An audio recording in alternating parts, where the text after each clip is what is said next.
Bismillahirrahmanirrahim. Assalamualaikum warahmatullahi wabarakatuh.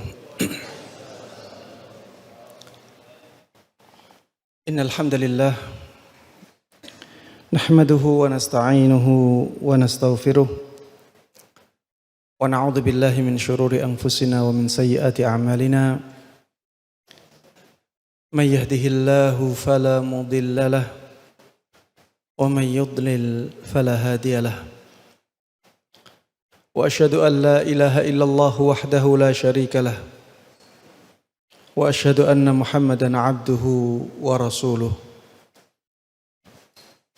يا أيها الذين آمنوا اتقوا الله حق تقاته ولا تموتن إلا وأنتم مسلمون. Wahai orang-orang yang beriman, bertakwalah kalian kepada Allah Subhanahu wa ta'ala dengan takwa yang sesungguhnya, dan jangan sampai kalian mati kecuali dalam keadaan Islam. Amma ba'd, fa inna asdaqal hadithi kitabullah wa khairal huda huda Muhammadin sallallahu alaihi wasallam wa syarral umuri muhdatsatuha fa inna kulla muhdatsatin bid'ah wa kulla bid'atin dhalalah wa kulla dhalalatin finnar. Para jamaah sekalian, kaum muslimin dan kaum muslimat rahimana wa rahimakumullah, marilah kita bersyukur kepada Allah Subhanahu wa ta'ala atas banyaknya kenikmatan yang Allah berikan kepada kita. Kita bisa berkumpul di tempat yang sangat nyaman ini, di salah satu rumah Allah yang mulia ini, sungguh merupakan kenikmatan yang sangat besar. Tanpa taufik, tanpa kemudahan, tanpa pertolongan, tanpa nikmat Allah, kita tidak akan bisa berkumpul dan bermajelis di tempat ini.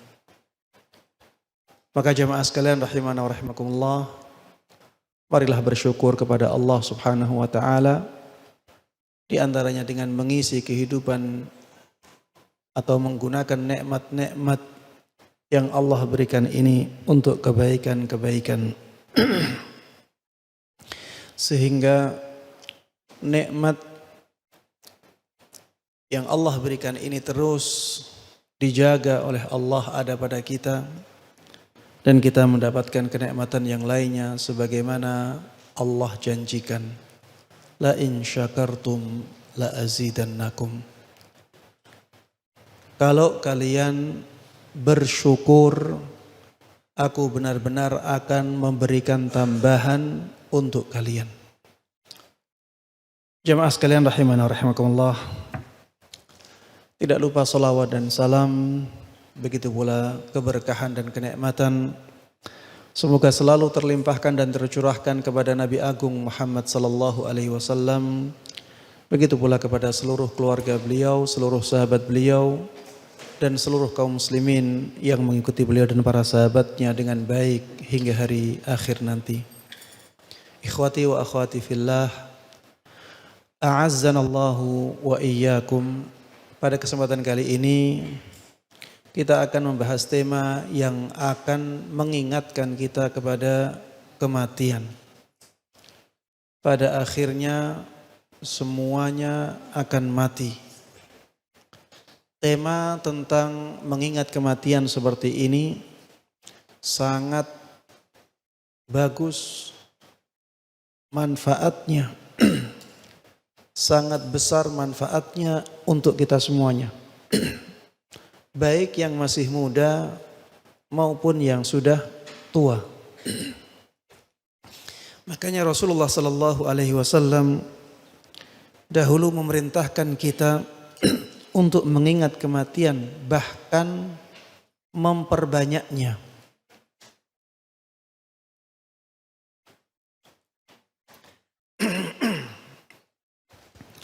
Dalam sebuah sabdanya, Rasulullah sallallahu alaihi wasallam mengatakan, "Aktsiru dzikra hadhimil ladzat. Perbanyaklah mengingat penghancur kenikmatan. Rasulullah sallallahu alaihi wasallam dalam hadis ini tidak mengatakan ingatlah mati. Tidak mengatakan ingatlah kematian. Tapi Rasulullah sallallahu alaihi wasallam katakan perbanyaklah mengingat kematian. Karena mengingat kematian itu manfaatnya sangat besar sekali bagi kita dalam kehidupan dunia ini. Dengan mengingat kematian jamaah, kita akan semangat melakukan kebaikan. Dan kita akan semangat meninggalkan keburukan. Dan itu sesuatu yang sangat besar maslahatnya untuk kita. Jamaah sekalian rahimana wa rahimakumullah. Saking pentingnya mengingat kematian ini, sampai ada syariat yang asalnya dilarang menjadi dianjurkan untuk tujuan ini. Tujuan mengingat kematian. Syariat apa itu? Ziarah kubur. Rasulullah sallallahu alaihi wasallam pernah menyabdakan, "Inni kuntu nahaitukum an ziyaratil kubur fazuruha fa innaha tudzakkirul akhirah." Dalam riwayat yang lain atau dalam hadis yang lain, fa innaha tudzakkirukum al-maut.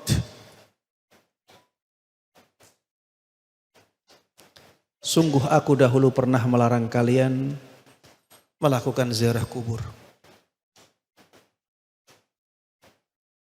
Ingat-ingatlah. Sekarang lakukanlah ziarah kubur itu. Apa alasannya? Fa innaha tudzakkirul akhirah. Karena sesungguhnya ziarah kubur itu bisa mengingatkan kepada hari akhir. Di dalam hadis yang lain disebutkan karena ziarah itu bisa mengingatkan kalian kepada kematian.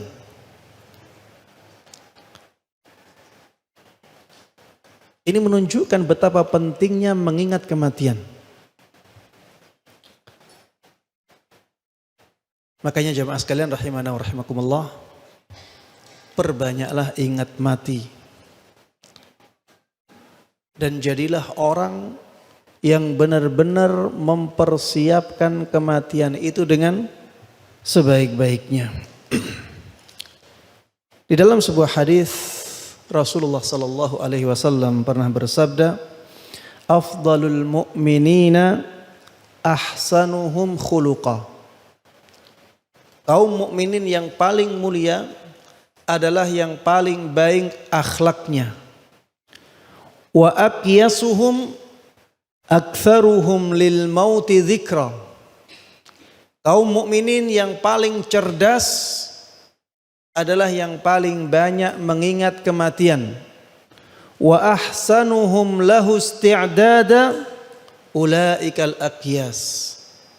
Dan orang yang paling baik dalam mempersiapkan kematiannya, mereka itulah orang-orang yang cerdas. Kalau kita ingin masuk dalam hadis ini, yaitu kaum mukminin yang paling cerdas, maka jadilah orang yang paling banyak mengingat kematian dan paling baik dalam mempersiapkan kematian tersebut. Makanya jamaah sekalian rahimana rahimakumullah, kajian-kajian seperti ini itu sangat penting sekali. Pada akhirnya semuanya akan mati. Sebenarnya kita semuanya yakin itu. Tidak ada yang ragu pada diri kita bahwa nantinya kita semuanya akan mati. Dan kita semuanya hafal insyaallah ayat yang menjelaskan itu. Kullu nafsin dha'iqatul maut. Semua yang bernyawa pasti akan mencicipi kematian. Kepada Rasulullah sallallahu alaihi wasallam Allah Subhanahu wa taala berfirman, "Innaka mayyitun wa innahum mayyitun." Sesungguhnya engkau wahai Muhammad pasti akan mati. Dan mereka juga pasti akan mayit. Akan jadi mayit, akan mati semuanya. Allah Subhanahu wa taala di dalam ayat yang lain mengatakan afa immitta fahumul khalidun.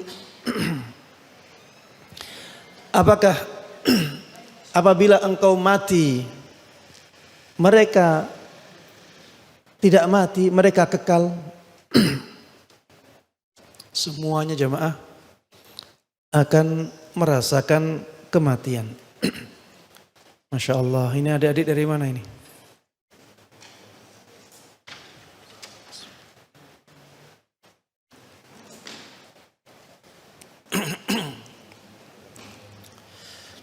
Adik-adik, temanya apa hari ini?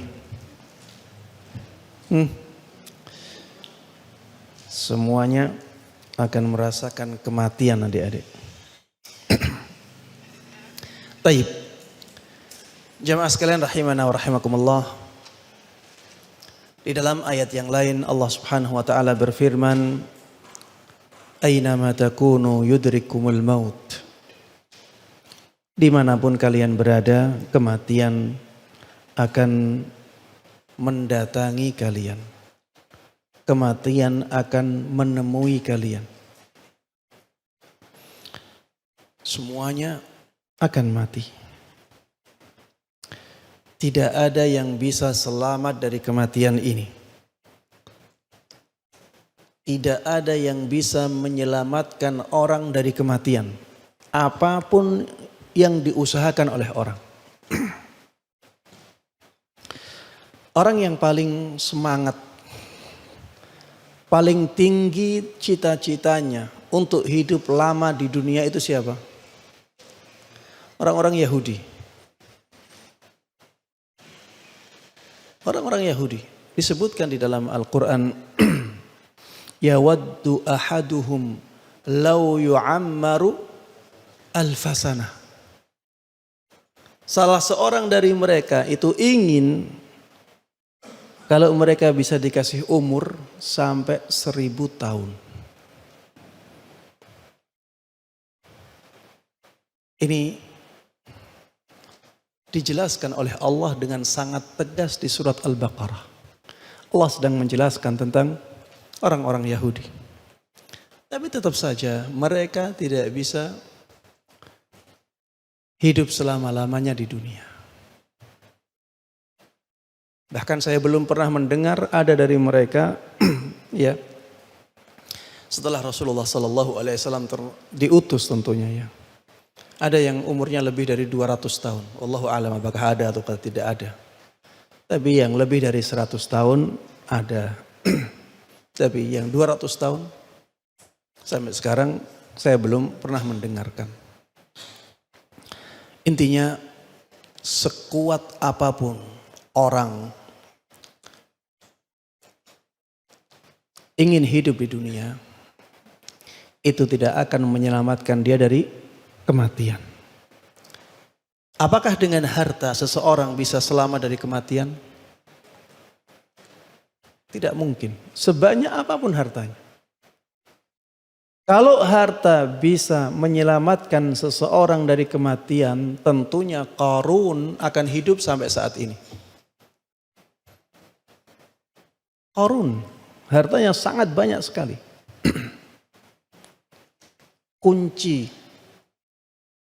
Kunci gudangnya saja, ya, tidak bisa dipikul oleh banyak orang. Saking banyaknya hartanya. Begitu pula Nabi Sulaiman. Akhirnya meninggal. Akhirnya wafat alaihi salatu wassalam. Padahal hartanya, kekayaannya sangat luar biasa. Tahta juga tidak akan bisa menyelamatkan seseorang dari kematian. Kalau tahta, kedudukan bisa memuliakan, bisa menyelamatkan seseorang dari kematian, tentunya Fir'aun akan hidup sampai zaman kita. Fir'aun, kekuasaannya sangat luar biasa. Orang sampai ketika mengatakan ana rabbukumul a'la ditaati oleh rakyatnya. Ini gimana ya? Mengatakan aku adalah Rabb kalian yang paling tinggi. Dan rakyatnya ngikut saja. Ini menunjukkan betapa absolutnya kekuasaan dari Raja Fir'aun. Akhirnya mati juga. Kekuatan, kesehatan, setinggi apapun teori kesehatan seseorang, sedalam apapun ilmu kesehatan seseorang, tidak akan bisa menyelamatkan dia dari kematian. Dokter butuh dokter. Iya, dokter akhirnya sakit juga. Dan dokter akhirnya mati juga.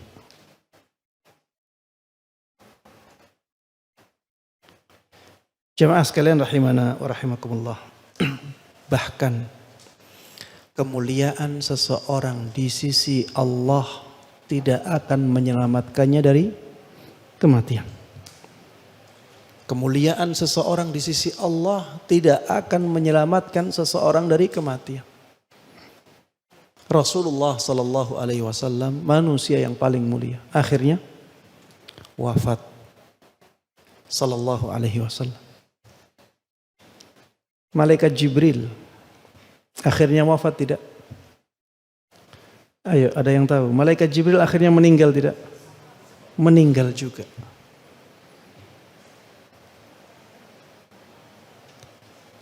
Tidak ada yang bisa selamat dari kematian. Jamaah sekalian rahimana wa rahimakumullah. Kalau semuanya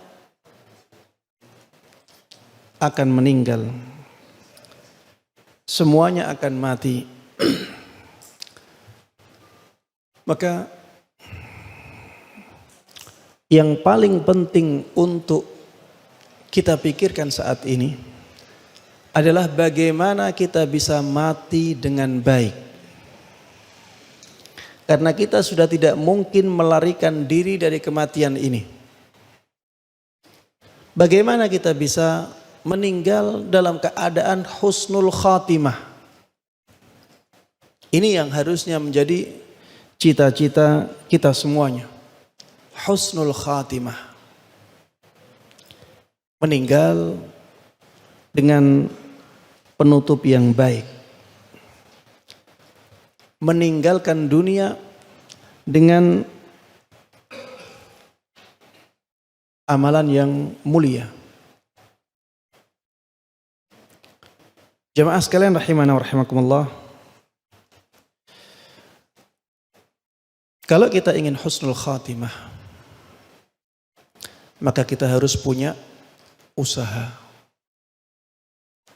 Kita harus berusaha untuk mati husnul khatimah. Jadi orang kalau punya angan-angan, punya keinginan, itu harus berusaha. Kalau hanya bermimpi saja tanpa usaha, maka tidak akan mendatangkan hasil. Husnul khatimah juga demikian. Kalau kita ingin husnul khatimah, lakukanlah amalan-amalan yang bisa menjadikan kita husnul khatimah. Maka jemaah sekalian rahimana wa rahimakumullah, di sini saya ingin menyebutkan beberapa amalan yang bisa mengantarkan kita kepada husnul khatimah. Yang pertama, akidah yang lurus. Luruskan akidah kita agar kita meninggal dalam keadaan husnul khatimah. Kenapa akidah jamaah? Karena akidah adalah pondasi agama seseorang. Ya. Akidah adalah pondasi agama seseorang. Kalau pondasinya kuat, maka bangunannya akan kuat. Kalau pondasi agama seseorang kuat, maka amalan agama seseorang juga akan kuat. Pondasinya lurus, amalannya akan lurus. Kalau amalannya kuat, amalannya lurus, insya Allah Allah akan menutup kehidupan orang tersebut dengan husnul khatimah. Jamaah sekalian rahimana wa rahimakumullah, di zaman kita khususnya kaum muslimin dijauhkan dari akidahnya. Ya, baik dengan cara yang terang-terangan maupun dengan cara yang samar-samar. Tugas kita jamaah giat dan semangat untuk mempelajari akidah. Dan pelajarilah akidah yang dibawa oleh Rasulullah sallallahu alaihi wasallam dan para sahabatnya. Kesampingkan dahulu perkataan para ulama atau perkataan orang-orang setelah zaman sahabat Nabi Muhammad sallallahu alaihi wasallam. Ambil akidah dari Al-Qur'an, ambil akidah dari sunnah Nabi Muhammad sallallahu alaihi wasallam, dan ambil akidah dari para sahabat Nabi. Agar akidah kita benar-benar murni. Dan itu sudah cukup jamaah sekalian rahimana wa rahimakumullah.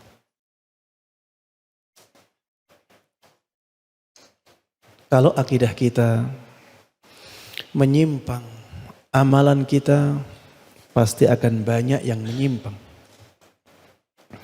Sebuah pohon jamaah, kalau akarnya rusak, pohon akan mati dan kering. Beda kalau akarnya ini sehat, maka pohon akan tumbuh dan menjulang tinggi. Akidah seseorang juga demikian. Kalau akidah seseorang kuat, maka dia akan banyak amalan baiknya. Dia akan bisa menganggap sepele hal-hal yang lain. Dia akan bisa menomorsatukan Allah subhanahu wa ta'ala dalam hidupnya. Makanya ia pelajari akidah dengan baik dan terapkan. Akidah itu tentang keimanan. Akidah itu tentang tauhid, ya. Iman dibagi menjadi 6 rukun. Itu dipelajari dengan baik. Bagaimana kita beriman kepada Allah, beriman kepada Rasulullah, beriman kepada kitab-kitabnya Allah, beriman kepada para malaikat Allah, beriman kepada hari akhir, beriman kepada takdir, dipelajari dengan baik sesuai dengan dalil-dalilnya. Begitu pula dengan tauhid, terbagi menjadi 3. Ada tauhid uluhiyah, ada rububiyah, ada asma wa sifat. Pelajari dengan baik. Dengan kita belajar akidah yang baik ini, yang lurus ini, maka kehidupan beragama kita akan menjadi lurus. Kalau kehidupan beragama kita menjadi lurus, insya Allah kita akan mendapatkan husnul khatimah. Kemudian yang kedua jamaah sekalian rahimana wa rahimakumullah, termasuk di antara sebab yang paling kuat menjadikan seseorang husnul khatimah adalah berpegang teguh dengan sunnah. Berpegang teguh dengan tuntunan Rasulullah sallallahu alaihi wasallam.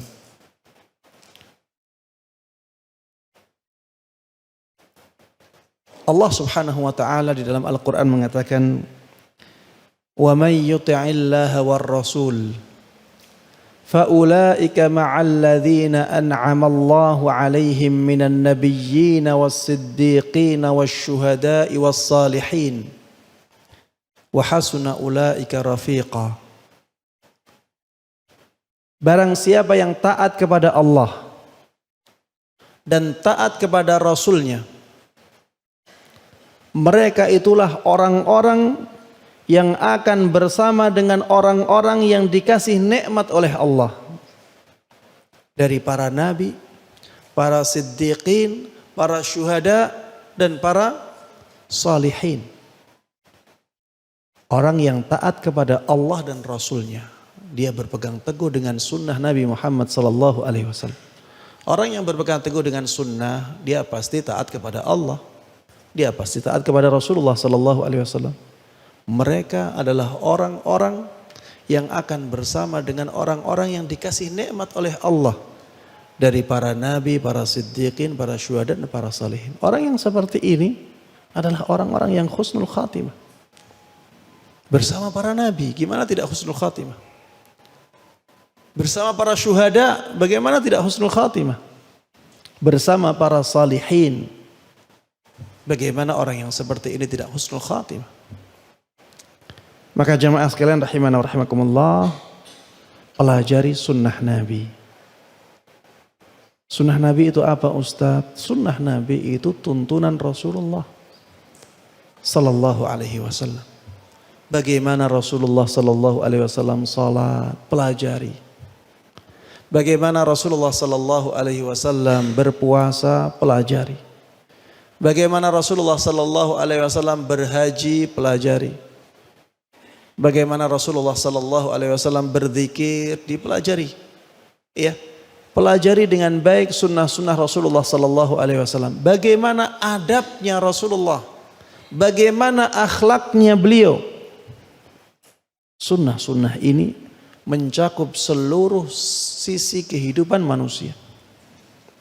Pelajari dengan baik, lakukan. Dan jangan kita mendengar omongan orang. Iya, di zaman ini banyak orang yang dibully karena menerapkan sunnah Nabi. Dan ana yakin banyak dari antum yang merasakan. Di zaman ini banyak orang yang dibully karena apa? Menerapkan sunnah Nabi. Memelihara jenggot, dibully. Memakai kerudung besar, dibully. Memakai cadar, dibully. Mengangkat sarung di atas mata kaki, dibully. Selalu mereka gunakan ini budaya Arab. Padahal semuanya dari sunnah Nabi Muhammad sallallahu alaihi wasallam. Semua yang saya sebutkan itu ada di dalam Al-Quran, ada di dalam hadis Nabi Muhammad sallallahu alaihi wasallam. Maka jamaah sekalian rahimana wa rahimakumullah, kalau kita ingin mati husnul khatimah, maka pegang teguhlah sunnah Nabi Muhammad sallallahu alaihi wasallam, pelajari dengan baik, terapkan dalam kehidupan kita. Kemudian yang ketiga, di antara yang bisa mengantarkan kita kepada husnul khatimah adalah menyembunyikan amal kebaikan. Menyembunyikan amal kebaikan ini akan menjadikan amal kebaikan semakin besar pahalanya. Makanya salah seorang sahabat Nabi Muhammad sallallahu alaihi wasallam yang mulia yang bernama Az-Zubair Ibnul Awwam radhiyallahu taala anhu mengatakan, "Man istata'a minkum ay yakuna lahu khabi'un min 'amalin salihin falyaf'al." Barang siapa dari kalian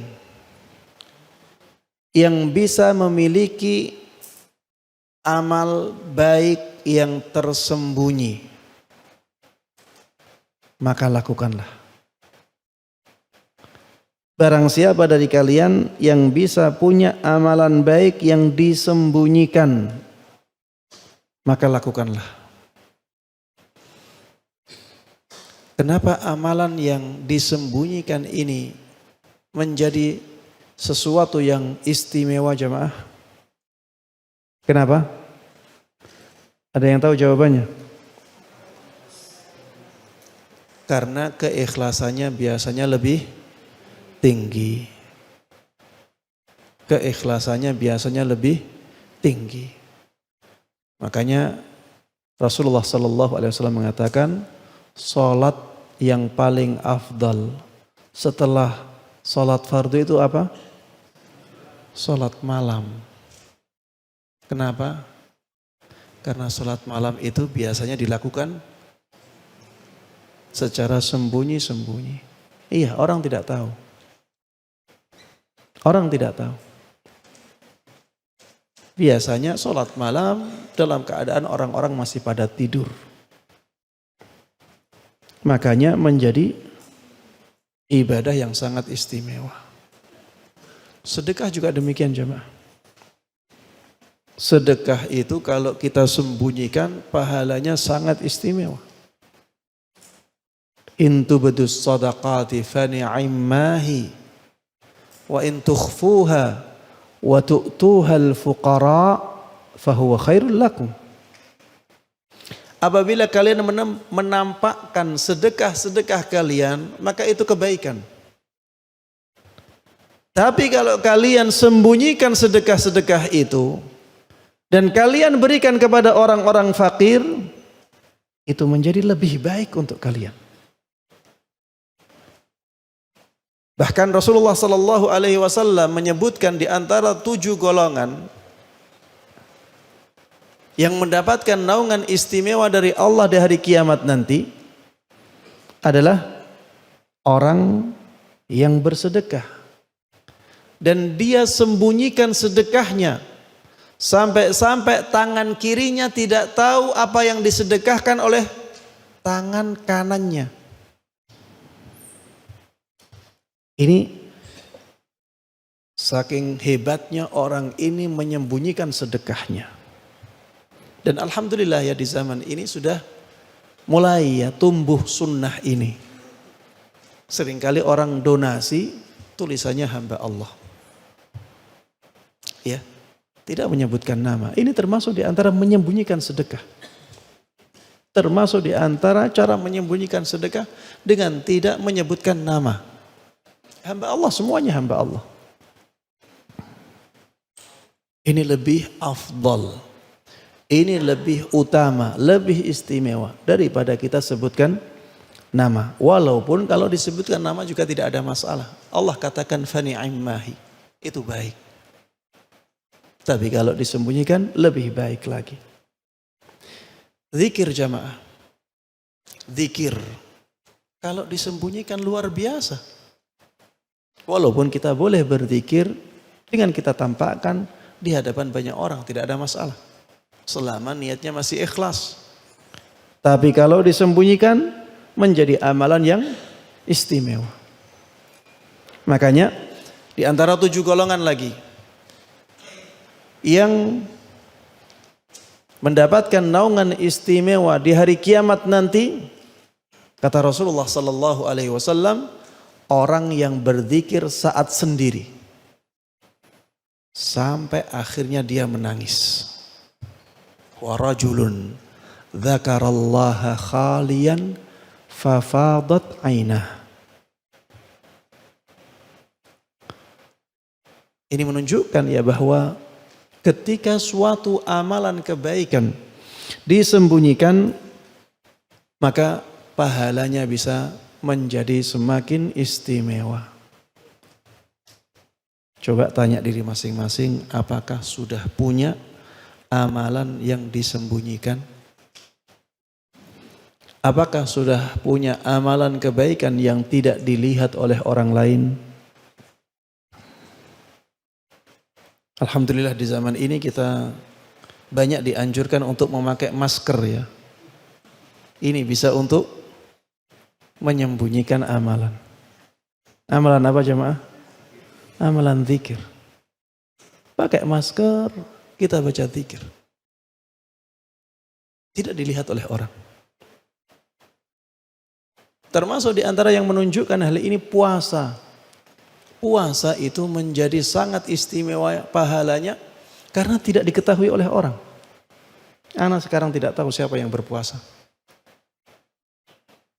Makanya Allah katakan fa innahu li wa ana ajzi bih. Puasa itu dilakukan untukku. Karena memang tidak terlihat. Orang yang berpuasa tujuannya adalah untuk mendapatkan pahala dari Allah Subhanahu wa taala. Pada asalnya demikian. Wa ana ajzi bih.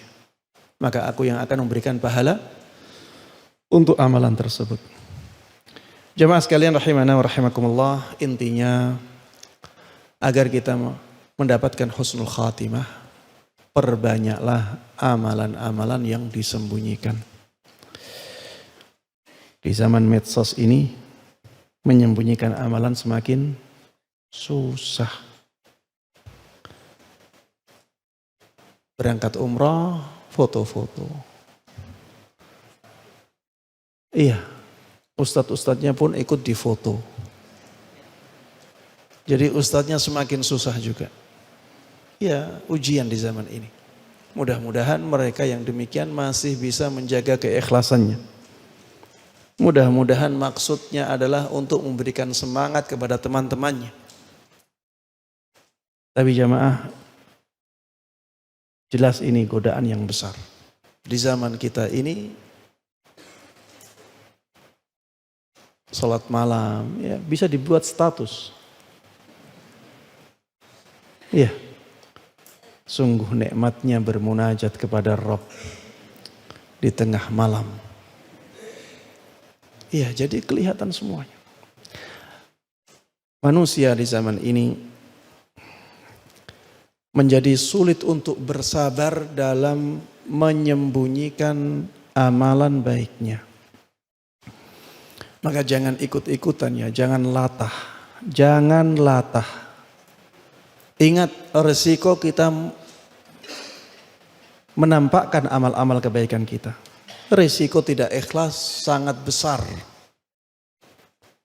Dan yang jelas amalan tersebut menjadi amalan yang tampak untuk manusia. Padahal sebenarnya bisa disembunyikan. Kalau bisa disembunyikan sebenarnya dia pahalanya lebih besar. Jemaah sekalian rahimana wa rahimakumullah. Yang keempat,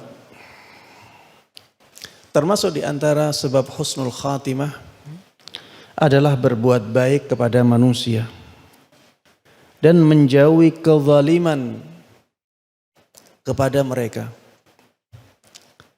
Berbuat baiklah kepada manusia sebisa mungkin dan jauhi kezaliman kepada manusia sebisa mungkin. Rasulullah sallallahu alaihi wasallam dalam sebuah sabdanya mengatakan, "Sana'i'ul ma'ruf taqi masari'as su." Perbuatan-perbuatan baik kepada orang lain bisa melindungi seseorang dari kematian yang buruk.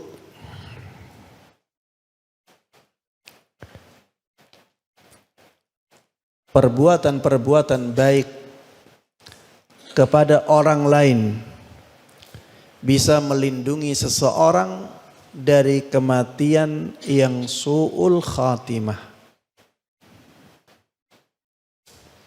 Maka sebaliknya jamaah, perbuatan-perbuatan baik kita kepada manusia bisa mengantarkan kita kepada husnul khatimah.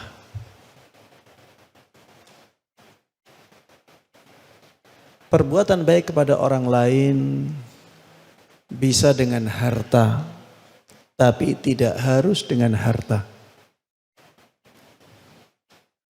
Bisa dengan memberikan sedekah kepada orang lain. Ini memberikan kebaikan kepada orang lain. Tapi tidak harus dengan itu. Memberikan kebaikan kepada orang lain bisa dengan tenaga kita. Memberikan kebaikan kepada orang lain bisa dengan kedudukan kita. Kalau kita punya kedudukan. Memberikan kebaikan kepada orang lain bisa dengan syafaat. Isfa'u tu'jaru. Syafaat ini maksudnya menjadi perantara. Ada orang butuh bantuan, kita kenal orang yang bisa membantu dia. Kita antar orang ini kepada kenalan kita. Sehingga orang tersebut dibantu oleh kenalan kita. Ini perantara. Ini ada pahalanya jemaah. Dan ini termasuk perbuatan baik kepada orang lain. Ya. Termasuk di antara perbuatan baik kepada orang lain memberikan solusi, ya, ide-ide yang baik, memberikan nasihat, ya, kata-kata yang baik. Ini juga sedekah, ini juga kebaikan kepada orang lain. Dan jamaah sekalian rahimana wa rahimakumullah, jauhi sejauh-jauhnya kezaliman.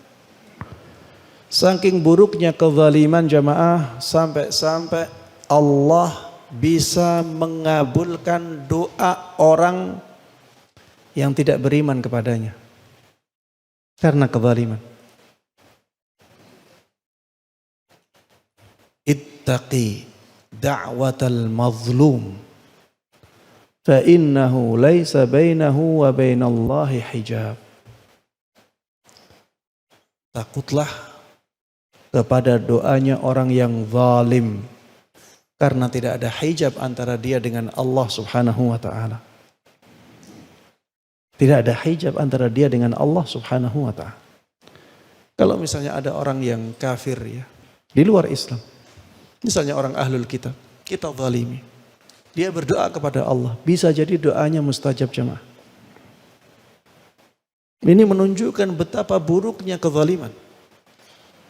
Az-zulmu zulumatun yaumal qiyamah, kata Rasulullah sallallahu alaihi wasallam. Satu kezaliman itu akan dibalas dengan kezaliman yang banyak di hari kiamat. Na'udzubillahi min dzalik. Bisa jadi seperti itu. Maka berhati-hatilah dalam masalah kezaliman ini. Allah Subhanahu wa taala mengatakan innahu la yuflihudz zalimun. Sesungguhnya orang yang zalim itu tidak selamat. Walaupun ada yang menjelaskan ya bahwa yang dimaksud dengan kezaliman di sini adalah kezaliman kesyirikan, ya. Tapi kata-katanya umum. Orang-orang yang zalim tidak selamat. Maka kalau kita terlanjur menzalimi orang lain, mintalah maaf. Mintalah maaf. Semoga dosa kezaliman kita kepada dia dimaafkan oleh dia, sehingga nantinya kita tidak menanggung akibat buruk dari kezaliman tersebut. Yang kelima jamaah sekalian rahimana wa rahimakumullah, agar kita bisa husnul khatimah adalah selalu memikirkan akhirat. Selalu memikirkan akhirat. Orang yang selalu memikirkan akhirat, dia akan selalu menjadikan akhirat sebagai target utamanya. Kalau seseorang menjadikan akhirat sebagai target utamanya, insya Allah husnul khatimah. Kalau ada godaan, kalau bekerja di suatu tempat, mendapat gaji yang sangat besar, tapi dosanya banyak. Bekerja di tempat lain, gajinya sedikit tapi masih cukup, tapi dosanya sedikit atau jauh dari dosa. Orang yang menomorsatukan akhirat akan memilih yang gajinya pas-pasan, tapi masih cukup. Dan ini jauh lebih baik untuk dia. Karena dunia hanya sementara, jemaah. Dunia hanya sementara. Coba lihat orang-orang yang telah membangun rumahnya sangat megah. Berapa tahun dia huni rumah itu? Berapa tahun dia huni rumah itu? Sampai 100 tahun? Tidak sampai. Umurnya saja mungkin gak sampai 100 tahun. Berapa tahun dia huni umurnya? Dia huni rumahnya. Setelah itu mati. Setelah itu dia harus mempertanggungjawabkan semua harta yang dia terima. Semua harta yang dia nikmati. Thumma la tus'alunna yawma idzin 'anin na'im. Kemudian kalian benar-benar akan ditanya tentang semua kenikmatan yang kalian rasakan, yang kalian dapatkan. Maka jamaah sekalian rahimana wa rahimakumullah, selalu pikirkan akhirat. Selalu pikirkan akhirat. Tadi sudah saya katakan, orang yang memperbanyak mengingat kematian dan paling baik dalam mempersiapkannya, mereka menjadi orang-orang yang paling cerdas. Kenapa mereka menjadi orang-orang yang paling cerdas? Karena mereka benar-benar memanfaatkan kesempatan yang diberikan kepada dia untuk kehidupan akhiratnya. Itulah tujuan utama dia. Iya, tujuan akhir kita adalah akhirat. Orang-orang yang di dunia benar-benar mempersiapkan akhiratnya, mereka yang paling cerdas. Karena mereka benar-benar memanfaatkan kesempatan dengan sebaik-baiknya untuk kehidupan akhiratnya. Dan orang-orang yang demikian insya Allah kemungkinan besar mendapatkan husnul khatimah.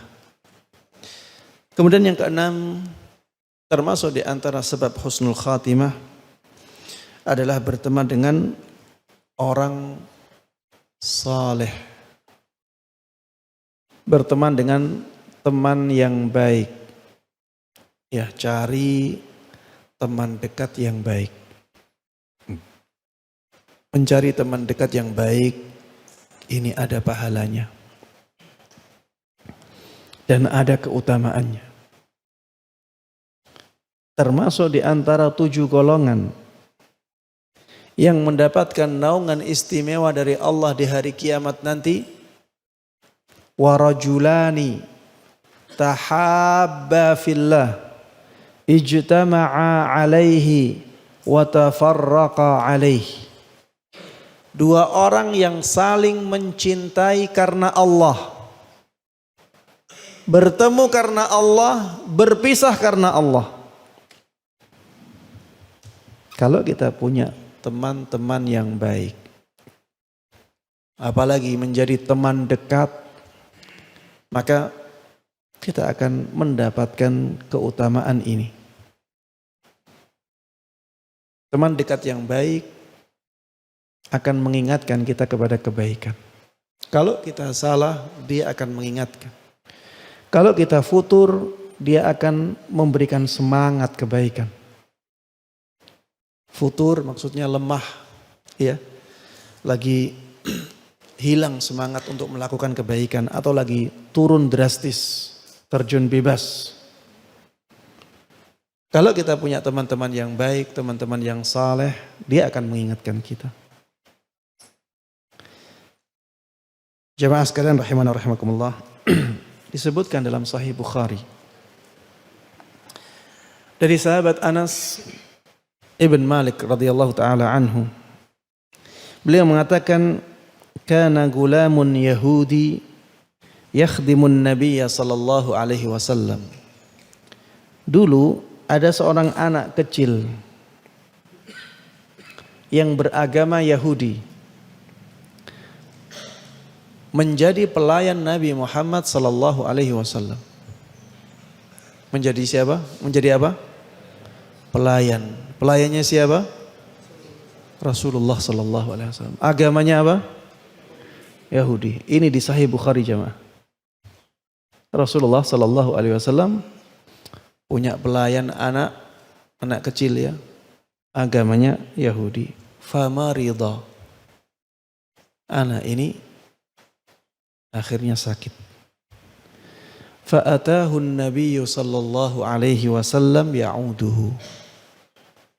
Maka Rasulullah sallallahu alaihi wasallam menjenguk anak ini karena sakit. Faqa'ada 'inda ra'sih. Rasulullah sallallahu alaihi wasallam duduk di samping kepalanya anak kecil ini. Faqala lahu aslim. Subhanallah, dakwahnya Rasulullah sallallahu alaihi wasallam. Duduk di samping kepalanya anak ini dan Rasulullah katakan, masuk Islamlah.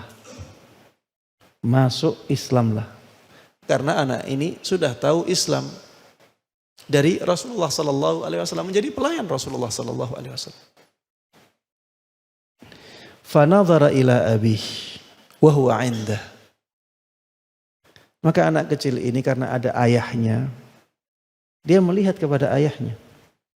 Ayahnya juga di sisinya. Jadi ada Rasulullah, ada ayah anak ini, ada anak ini. Anak ini melihat ayahnya ketika Rasulullah sallallahu alaihi wasallam memerintahkannya untuk masuk Islam. Apa kata ayahnya? Ayahnya mengatakan, "Ati' Abul Qasim." Taatilah Abul Qasim, yaitu Rasulullah sallallahu alaihi wasallam. Fa aslam. Akhirnya anak ini masuk Islam jemaah. Fa kharaja an-nabiy sallallahu alaihi wasallam wa huwa yaqul. Setelah masuk Islam anak ini meninggal jemaah. Meninggal. Rasulullah sallallahu alaihi wasallam keluar dan beliau mengatakan, alhamdulillah alladzi anqadhahu minan nar. Segala puji bagi Allah Subhanahu wa taala yang menyelamatkannya dari neraka. Saya sebutkan kisah ini karena di sini ya kita bisa mengambil pelajaran kedekatan seseorang kepada orang yang saleh. Itu bisa menyelamatkannya dari neraka. Begitu pula kita jamaah sekalian rahimana wa rahimakumullah. Kedekatan kita dengan teman-teman yang saleh. Semakin banyak teman kita yang saleh, itu akan menguatkan kebaikan yang ada di kita. Menjadikan kita lebih semangat untuk melakukan kebaikan. Dan itu sesuatu yang sangat besar sekali maslahatnya untuk kita. Berbeda apabila keadaannya sebaliknya. Betapa banyak orang-orang yang asalnya baik menjadi buruk karena salah pergaulan. Dan ini tidak butuh banyak bukti ya. Sudah tidak butuh dibuktikan, sudah banyak sekali buktinya di lapangan. Kalau kita merujuk kepada hadis Nabi Muhammad sallallahu alaihi wasallam atau kisah yang ada di zaman beliau, ya kita selalu membawakan kisahnya siapa? Paman beliau. Siapa? Abu Talib. Abu Talib sebaliknya. Abu Talib sebaliknya. Dia punya teman-teman yang buruk di akhir hayatnya. Abu Talib ditunggui oleh teman-teman buruk itu, didatangi oleh Rasulullah sallallahu alaihi wasallam. Dan Rasulullah sallallahu alaihi wasallam mengajaknya untuk masuk Islam. Tapi teman-teman buruk ini tetap mempengaruhinya agar jangan sampai masuk Islam. Ya, Rasulullah sallallahu alaihi wasallam mengatakan kepada Abu Talib, "Ay'am, qul la ilaha illallah kalimatan uhajju laka biha 'indallah." Wahai pamanku, Katakan la ilaha illallah. Satu kalimat saja. La ilaha illallah. Satu kalimat yang nantinya aku akan berhujjah untukmu di hari kiamat nanti di hadapan Allah. Tapi teman-temannya yang buruk ini selalu mengatakan, ya Aba Talib, targhabu an millati Abdul Muttalib. Wahai Abu Talib, kamu benci kepada agamanya Abdul Muttalib, ayahmu? Rasulullah katakan kata-kata itu, orang-orang ini mengatakan kata-katanya. Akhirnya Abu Talib mati dalam keadaan kafir. Karena kedekatannya dengan orang-orang yang tidak baik. Dari sini kita bisa mengambil pelajaran yang sangat berharga, bahwa kedekatan kita dengan orang-orang yang saleh, orang-orang yang baik, bisa menjadi sebab kita husnul khatimah. Coba bayangkan jamaah, kalau teman-teman kita baik, kita sakaratul maut, mereka datang. Apa yang dilakukan oleh mereka? Mereka akan mentalkin kita. Di saat yang sangat sulit itu mereka akan ingatkan kita. Coba bayangkan kalau sebaliknya. Bayangkan kalau sebaliknya. Misalnya ada rombongan, ya, rombongan yang bejat, melakukan kemaksiatan perzinaan. Kemudian setelah itu misalnya melakukan perjalanan. Qadarullah, ada yang kecelakaan. Satu orang kecelakaan dari mereka. Dan semuanya orang-orang yang bejat. Orang ini, mereka akan melakukan apa untuk orang yang sekarat itu? Apakah mereka akan mentalkin? Sangat sulit membayangkan itu. Apakah mereka akan mengingatkan temannya yang sakaratul maut ini untuk melakukan, maksudnya zikir atau perbuatan atau amalan baik yang lainnya, mengingatkan dia akan akhirat? Tidak akan. Sulit untuk membayangkan itu. Inilah pentingnya teman-teman yang mulia, teman-teman yang saleh. Ini sangat penting jamaah. Apalagi kita hidup di masyarakat yang sangat heterogen. Dan kebanyakan tidak perhatian dengan agamanya. Kebanyakan di masyarakat tidak perhatian dengan agamanya. Memang agamanya Islam, ya. Agamanya Muslim, mayoritas. Tapi kebanyakan dari mereka tidak perhatian dengan agamanya sendiri. Maka kita butuh orang-orang yang menguatkan kita untuk terus mendekat kepada Allah Subhanahu wa taala, sehingga ketika meninggal pun ya kita mendapatkan husnul khatimah. Kemudian yang ketujuh jamaah sekalian rahimana wa rahimakumullah, termasuk di antara sebab husnul khatimah adalah banyak bertaubat kepada Allah. Kita semuanya pasti banyak dosanya. Kita semuanya pasti banyak dosanya. Dan kita membutuhkan ampunan dari Allah. Ampunan tersebut bisa kita dapatkan dengan beristighfar, bisa kita dapatkan dengan bertaubat, bisa kita dapatkan dengan amalan saleh. Ya.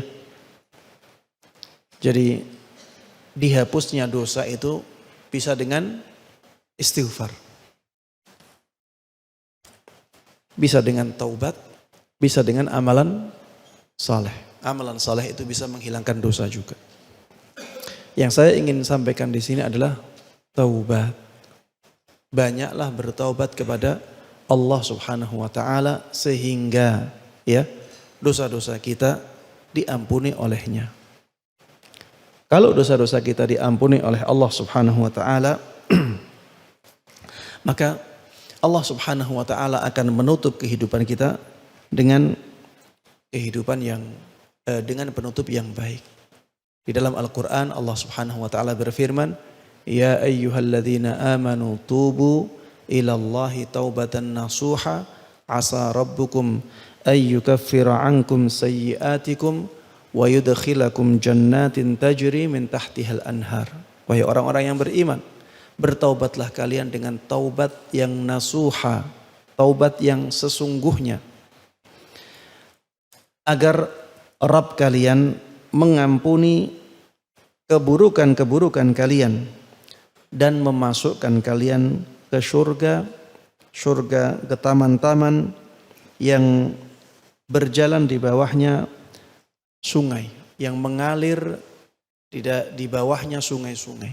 Ya, intinya di sini Allah menyebutkan taubat, kemudian menyebutkan pahala dari taubat itu, yaitu masuk ke surga Allah Subhanahu wa taala. Dan orang yang masuk ke surga Allah Subhanahu wa taala adalah orang-orang yang matinya husnul khatimah. Kemudian yang berikutnya jamaah sekalian rahimana wa rahimakumullah, istiqamah dalam kebaikan. Istiqamah dalam kebaikan. Maksudnya berusaha untuk mempertahankan kebaikan dan meningkatkannya. Istiqamah itu artinya seperti itu ya. Jadi berusaha untuk mempertahankan kebaikan dan meningkatkannya. Ini bisa menjadi sebab husnul khatimah. Kenapa? Karena seseorang itu akan mati dalam keadaan yang biasa dia lakukan.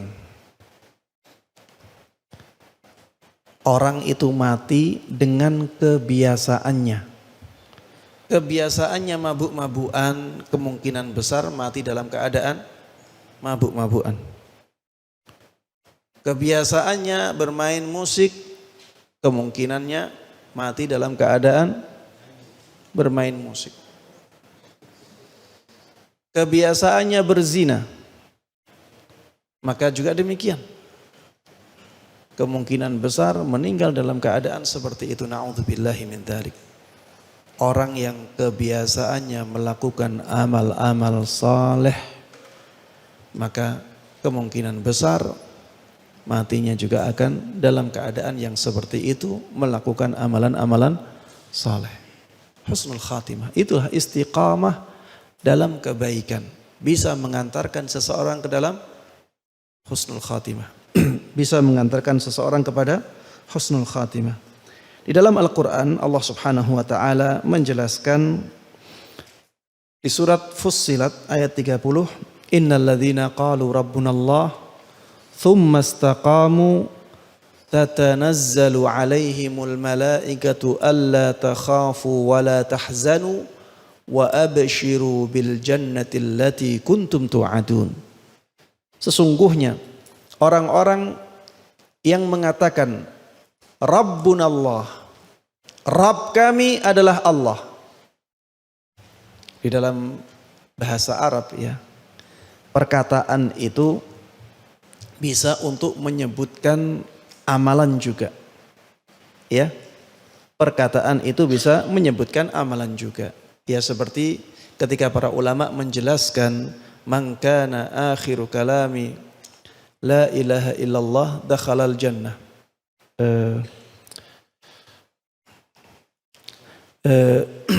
Bukan itu ya, yang hadis lain. Ada hadis yang menjelaskan tentang perkataan, tapi maksudnya juga amalan. Ya, perkataan la ilaha illallah, tapi maksudnya adalah amalannya juga. Qul amantu billah tsumma istaqim. Katakanlah aku beriman kepada Allah, kemudian istiqamahlah. Di sini bukan hanya perkataan saja, tapi kita harus melakukan konsekuensi dari keimanan kita kepada Allah Subhanahu wa ta'ala. Iya, ketika para ulama menyebutkan atau menjelaskan hadis man qala la ilaha illallah khalisan min qalbih dakhalal jannah. Barang siapa yang mengatakan la ilaha illallah tulus dari hatinya, dia pasti masuk surga. Kalau kita merujuk syarah para ulama tentang hadis ini, banyak yang menyinggung bahwa yang dimaksud dengan ucapan di sini masuk juga di dalamnya perbuatan. Ya, masuk di dalamnya juga perbuatan. Jadi bukan hanya mengatakan la ilaha illallah saja, tapi perbuatannya bertentangan dengan la ilaha illallah. Tidak. Dia mengucapkan itu dengan lisannya dan juga dengan anggota badannya. Ya, ini juga demikian. Innalladzina qalu rabbunallah tsumma istaqamu. Sesungguhnya orang-orang yang mengatakan rabbunallah, Rabb kami adalah Allah. Ini bukan hanya perkataan saja. Ini juga amalan, ya, ditunjukkan oleh amalan dia. Tsumma istaqamu. Kemudian dia istiqamah di atasnya. Tatanazzalu alaihimul malaikah. Maka malaikat-malaikat akan turun kepadanya. Ya, akan turun kepada mereka. Kata para ulama, turunnya malaikat kepada orang-orang ini yang mengatakan Rabbunallah kemudian istiqamah adalah ketika mendekati kematiannya. Ketika sakaratul maut. Akan datang malaikat-malaikat yang banyak. Dan mereka membawa kabar gembira. Alla takhafu wa la tahzanu wa abshiru bil jannati allati kuntum tu'adun. Jangan sampai kalian takut terhadap masa depan kalian. Jangan sampai kalian sedih terhadap masa lalu kalian. Dan bergembiralah dengan surga Allah yang dijanjikan untuk kalian. Ya, ini istiqamah dalam kebaikan. Kemudian yang terakhir, yang ke-9 jamaah, sebab husnul khatimah adalah berdoa memohon husnul khatimah kepada Allah Subhanahu wa taala. Misalnya dengan doanya Rasulullah sallallahu alaihi wasallam, Allahumma ahsin aqibatana fil umuri kulliha wa ajirna min khizyid dunya wa adzabil akhirah. Ya Allah, perbaikilah akhir dari semua urusan kami. Perbaikilah akhir dari semua urusan kami. Termasuk di antara urusan kita adalah urusan kehidupan kita. Dan akhir dari kehidupan kita adalah kematian. Mudah-mudahan Allah membaguskan kematian kita menjadi husnul khatimah. Wa ajirna min khizyid dunya wa adzabil akhirah. Lindungi kami dari kehinaan dunia dan lindungi kami dari azab di akhirat. Termasuk di antara doa yang bisa kita panjatkan kepada Allah Subhanahu wa taala untuk meminta husnul khatimah adalah doa yang disebutkan oleh Allah Subhanahu wa taala di dalam Al-Qur'an, Rabbana afrigh alaina sabra wa tawaffana muslimin. Wahai Rabb kami, berikan kesabaran yang banyak kepada kami dan wafatkan kami dalam keadaan Islam. Ya, yang orang yang mati dalam keadaan Islam itu husnul khatimah.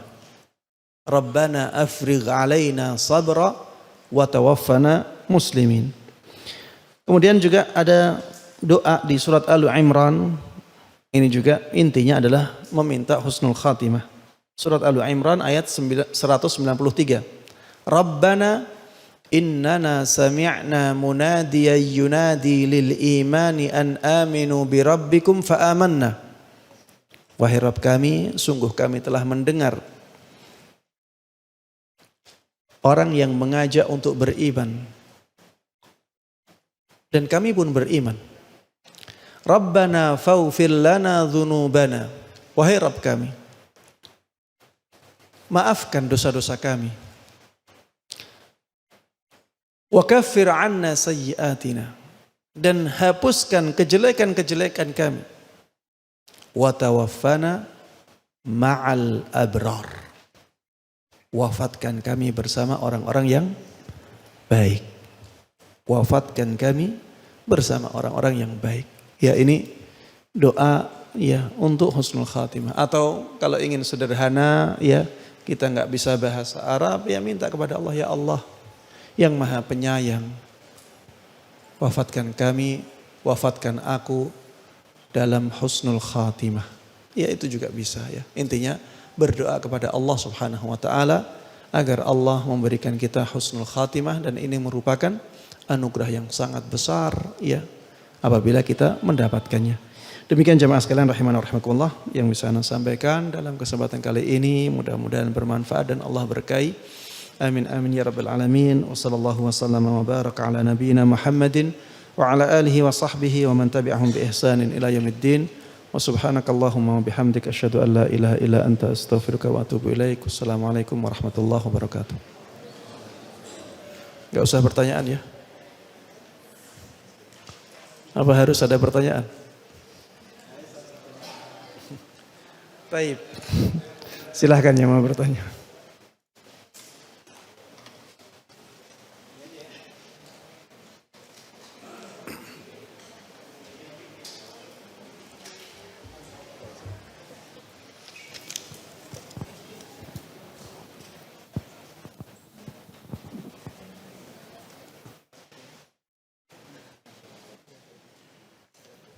Ya, silakan. Silakan. Baik, Bismillahirrahmanirrahim. Afwan Ustaz, tadi di yang urutan yang kelima atau yang keenam saya agak lupa ya tentang husnul khotimah itu diantara ikhlas.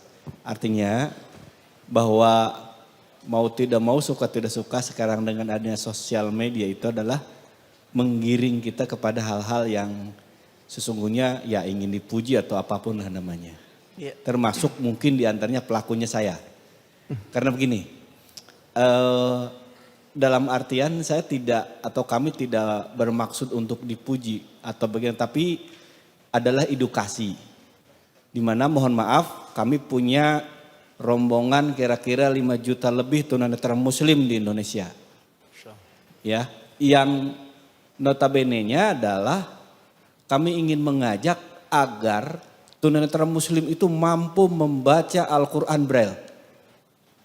Sedangkan kalau kita hitung sekarang, kenyataannya hanya dari 5 juta itu baru 20% yang bisa membaca Al-Quran. Nah, kami mengedukasi misalnya, ada pengajian kami foto, kemudian ya memang saya suka upload di IG. Artinya apa? Agar ada ajakan terhadap masyarakat, yuk menemukan tunanetra harus diajak mengaji gitu. Karena apa? Ya kami takut menjadi buta 2 kali ya, buta di dunia di akhirat. Nauzubillah, sesuai dengan surah At-Taha kan itu.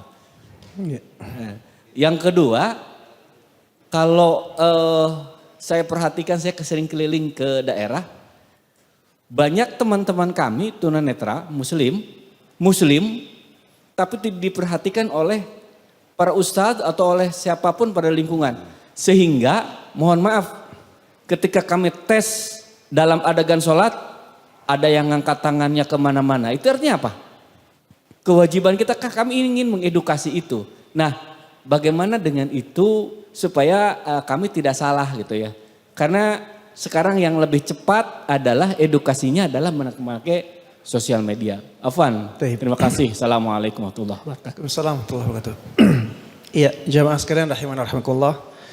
Ya karena memang waktu yang terbatas ya, sehingga kalau setiap poin itu saya jabarkan dengan sangat dari semua sisinya akan tidak cukup waktunya. Jadi gini jamaah, sebenarnya amalan yang baik itu sebaiknya disembunyikan. Ini hukum asal. Hukum asalnya amal yang baik itu sebaiknya disembunyikan. Tapi ada juga amalan yang ketika ditampakkan menjadi lebih mulia. Ada juga amalan yang ketika ditampakkan menjadi lebih mulia. Contohnya ya, ketika seseorang tidak menampakkan sedekahnya, orang-orang jadi suudzon kepada dia. Jadi misalnya dia orang terpandang di masyarakatnya. Dia orang terpandang di masyarakatnya. Kalau dia misalnya ada pembangunan masjid ya. Kalau dia tidak tampakkan namanya, maka masyarakat akan suudzon. Loh, ini orang yang paling kaya, orang yang paling punya kemampuan, kenapa enggak bersedekah? Kenapa enggak dukung? Akhirnya orang banyak yang suudzon. Dalam keadaan yang seperti ini, ya sebaiknya orang yang seperti ini menampakkan sedekahnya. Ya mungkin dia bisa main dua kaki. Main dua kaki maksudnya ada sedekah yang ditampakkan, ada sedekah yang disembunyikan. Biar masyarakat tidak suudzon. Dan dua-duanya menjadi punya keutamaan tersendiri.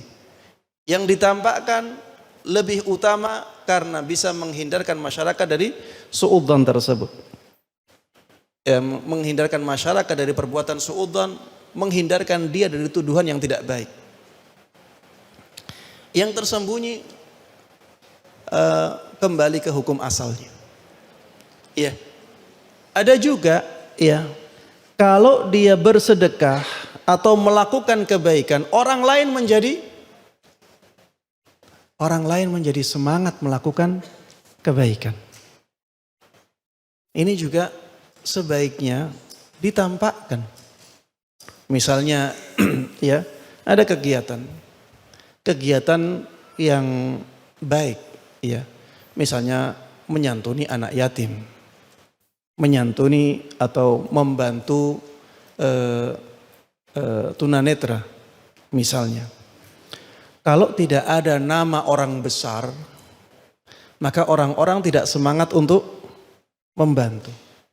Akhirnya ya orang ini memasukkan namanya.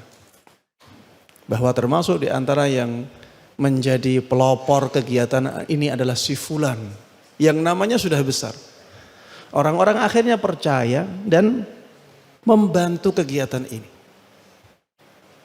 Menampakkan yang seperti ini karena maslahatnya lebih besar, maka pahalanya juga lebih besar. Jadi hukum asalnya itu lebih baik disembunyikan. Tapi kalau maslahatnya lebih besar untuk ditampakkan, maka tampakkan. Makanya Rasulullah Sallallahu Alaihi Wasallam ketika membicarakan masalah puasa, apabila ada orang yang mengajak bertikai orang yang berpuasa, apa kata Rasulullah Sallallahu Alaihi Wasallam? Beliau katakan, "Falyaqul inni shaim." Kalau ada orang yang berpuasa diajak bertengkar, orang yang berpuasa disuruh oleh Rasulullah untuk mengatakan apa? Aku puasa. Rasulullah mengatakan atau memerintahkan kepada kita untuk menampakkan puasa itu. Karena ketika itu maslahatnya lebih besar. Dan tambahan satu lagi jamaah, ada amalan yang tidak bisa atau memang harus ditampakkan. Seperti ana sekarang ya.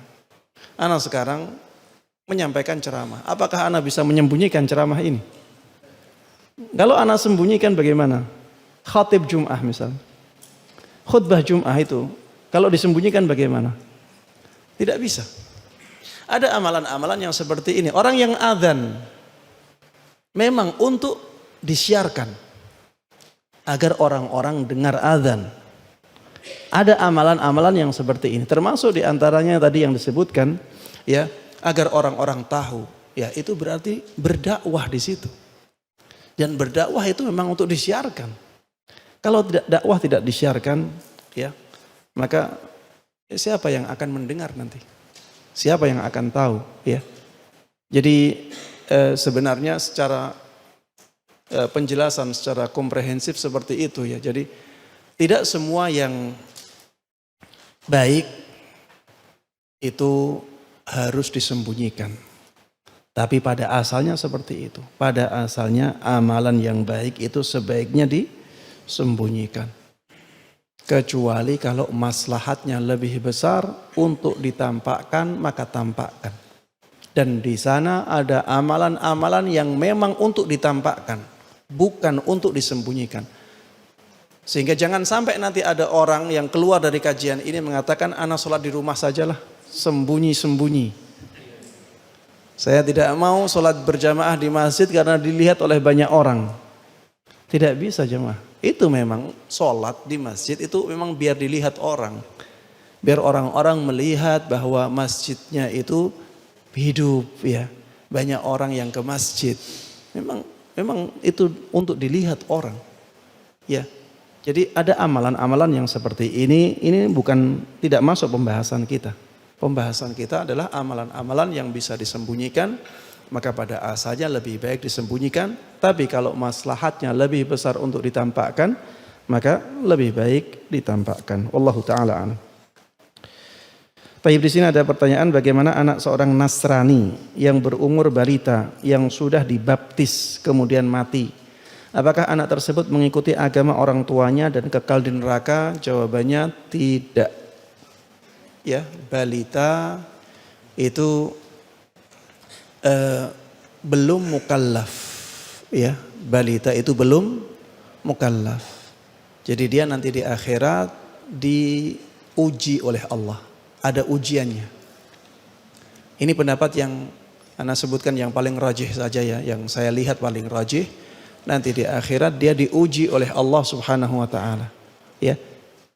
Nanti kalau dia lulus dari ujian itu dengan baik, ya langsung dimasukkan oleh Allah ke surganya. Kalau tidak, dimasukkan oleh Allah ke neraka dahulu. Wallahu a'lam. Bagaimana apabila kita memberikan kado pernikahan di suatu pesta, apakah bungkus kado tersebut diberi nama si pemberi kado atau tidak? Ya, ini juga seperti tadi yang saya katakan, mana yang besar maslahatnya. Kalau misalnya tidak dikasih nama, tidak ada mudarat, maka lebih baik tidak dikasih nama. Kalau misalnya tidak dikasih nama malah menjadikan orang tersebut suudzon kepada kita, tulis namanya dan jaga niat kita. Ya, jaga niat kita. Ya, kita niatnya tetap benar-benar ikhlas untuk mengharapkan pahala atau mendapatkan pahala dari Allah Subhanahu wa taala. Taib, karena sudah waktu asar ya, maka kita akhiri kajian kita sampai di sini. Mudah-mudahan yang kita kaji bersama bermanfaat. Mudah-mudahan Allah terus jaga kita, jaga agama kita, jaga dunia kita. Mudah-mudahan Allah jaga jasmani dan rohani kita. Dan mudah-mudahan Allah Subhanahu wa taala terus membimbing kita di atas jalan yang lurus, jalannya Rasulullah sallallahu alaihi wasallam dan para sahabatnya, hingga kita bisa husnul khatimah. Amin amin ya rabbal alamin. وصلى الله وسلم وبارك على نبينا محمد وعلى آله وصحبه ومن تبعهم بإحسان إلى يوم الدين وسبحانك اللهم وبحمدك أشهد أن لا إله إلا أنت أستغفرك وأتوب إليك. السلام عليكم ورحمة الله وبركاته.